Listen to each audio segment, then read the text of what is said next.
पंतप्रधान नरेंद्र मोदी यांच्या अध्यक्षतेखाली झालेल्या केंद्रीय मंत्रिमंडळाच्या बैठकीत देशात 12 महत्त्वाच्या ग्रीनफील्ड औद्योगिक क्षेत्रांना मंजुरी देण्यात आली आहे।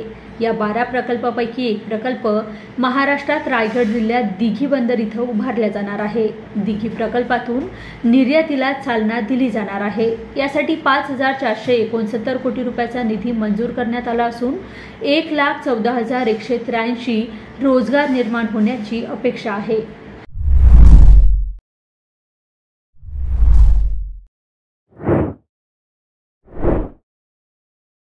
केंद्रीय मंत्रिमंडळाने 12 नवीन औद्योगिक स्मार्ट शहरांच्या विकासाकरिता 28,602 कोटी रुपये मंजूर केले आहेत।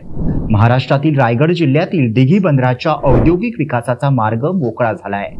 यामुळे महाराष्ट्र राज्याची 1 ट्रिलियन अर्थव्यवस्था भरण्याची महत्त्वाकांक्षा पूर्ण होणार आहे। दिघी बंदर विकसित होताना औद्योगिकीकरणाला चालना मिळेल। मुंबई पुणे रायगड जिल्ह्याचा आणि तेथील राष्ट्रीय महामार्गांचा देखील विकास होईल। तसेच दिघी बंदराच्या परिसरात मल्टी मॉडेल लॉजिस्टिक पार्क देखील विकसित केला जाणार आहे। यामुळे रोजगाराला देखील चालना मिळेल।